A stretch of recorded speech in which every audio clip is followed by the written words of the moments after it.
Have you ever killed another human being? Yes, 3 people actually, and I'm extremely proud of it.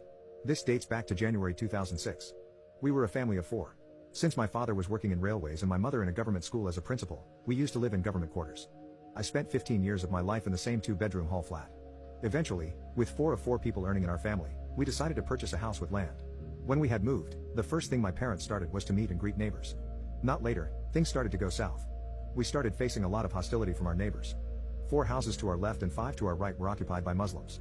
Despite having 70% of people in that area being Hindus, we found ourselves surrounded by a Muslim neighborhood. After a week of living in our new home, we were told by the Muslims that one of our Hindu neighbors had been planning to buy that piece of land and convert it into a mosque. A lot of resistance was carried out by the locals to avoid it, and ultimately, the proposal had to be taken down due to local authorities claiming it to be a residential property. If it was not for our ex-owners, the Muslims were ready to pay twice as much for the property. Days went by, and we started facing a lot of issues. Our Hindu neighbors began to berate our property. The children would throw rocks at our windows, the mother would kick over our fence, and the father would steal the newspaper from our doorstep every day. Anytime we would confront them about it and catch them in the act, they would simply deny it. After 2 months of this, there was a knock at our door at night. There were 4 Malvis, 3 Muslim neighbors, and 1 Middle Eastern lookalike guy standing at our door. We heartily welcomed them, as they sounded very nice and compassionate. But my father wasn't buying it.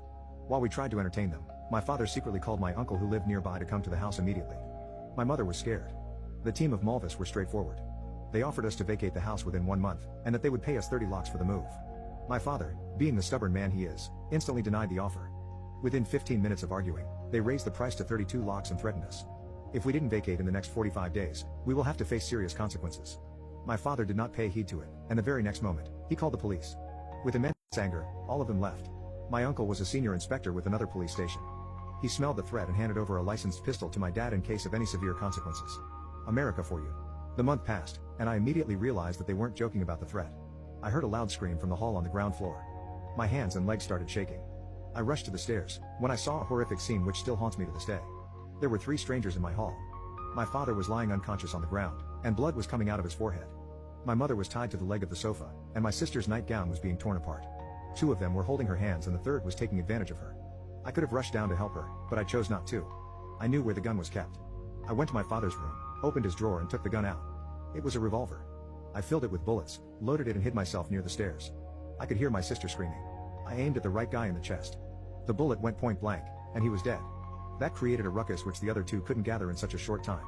I rushed down the stairs and shot the other guy. I aimed for the head, but it went right through his neck. Instant death. Meanwhile, my sister had grabbed the last guy by his leg when he was trying to escape. They had locked the doors, which proved a death trap. She pulled him back and he fell on the ground.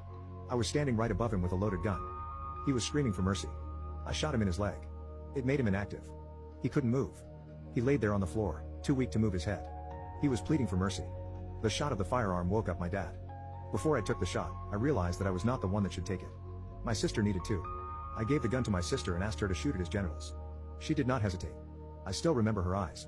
She unloaded all remaining 8 bullets at his groin. His body looked like it was cut into half. Not later than 5 minutes, the police arrived and I took the blame. I was taken into custody and was kept in the police station for 3 days until I was granted bail. In the first hearing itself, I was proved innocent and that I fired in self-defense. The firearm was somehow illegal, but we turned the case proving that it was brought by the criminals itself. As of today, we still live at the same place. My sister is now married to an amazing husband. I got a huge promotion at my bank job. As for our neighbors that threatened us, all 8 of them were convicted. They were involved in the planning of murdering us. It was a very poorly managed conspiracy, thinking that no one will probe into the incident and touch the minority. The names of the 3 criminals were Saeed Ansari, Aziz Khan, and Salman Borkhari. All of them are now behind bars.